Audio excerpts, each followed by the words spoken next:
Mechanism Monday, ActYourAge2. Last week, I did a bit of a deep dive into the back and forth between LL Cool J and Andre 3000.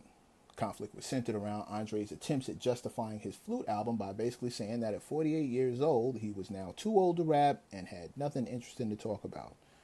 A reasoning that seemed pretty thin to LL and folks like Lil Wayne and folks like myself. And even though I disagreed with Stax, I made it a point to highlight the fact that I felt for him and said that he should do the things that make him happy. But at the end of the day, age is a piss poor and pretty corny reason for hanging up the mic for someone like him.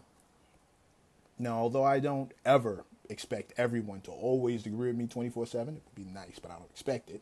What surprised me amongst all the support was the amount of pushback I got back on all fronts. The responses varied, but some of the standouts were lines like, Andre shouldn't be afraid to say he's evolved beyond hip-hop, or you have to stay in touch with the youth in order to stay on point, or hip-hop is a young man's game, and my personal favorite, if he doesn't want to be down with us, that's his loss. Okay, let me do this in order. Number one, hip-hop is not a music, it's a culture. Culture is limitless. There's literally nothing we as a culture cannot do. Respectfully, we need to shake this idea that hip-hop or even rap is something so juvenile that it should be outgrown by those involved, especially since culture, creativity, rap, and rap lyrics can and should grow and evolve. A belief that it can't leads you to more artists like Andre. Second, up until very recently, youth perspective is the only one we've had. Thank God for Jay, Nas, Busta, Wayne, Killer Mike, and company for showing us what adulting as hip-hop heads look like. But because the culture and music was created by the young, the idea of maturity and evolution of the content is treated like a death knell in the end of someone's career. Hence, artists like Andre.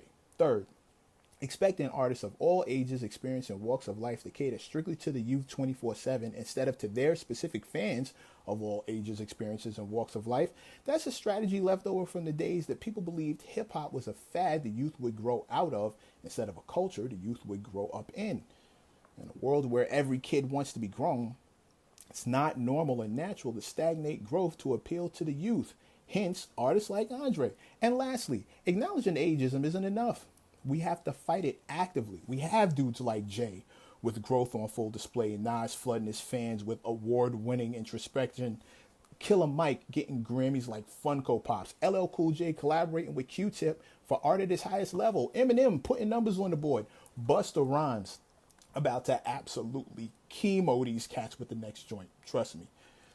Can you imagine a squad like that with a pen like Andre 3000's providing rhymes full of wisdom, wordplay, and tracks that bang, helping to reset the bar and pushing back against the idea that rappers are washed after 40 while inspiring and showing the youth what being fly after 35 looks like? I can imagine it. That's why I can't ignore it. That's why it's not okay. That's why when he spreads that opposite idea, I have to say something. That's why I want Snacks to snap out of it and put down the Kool-Aid that convinced him he's useless and pick up the mic that's gotten him this far. Because his contribution way outweighs his calendars. Not because he needs us, but because we need him. Apparently more than he understands.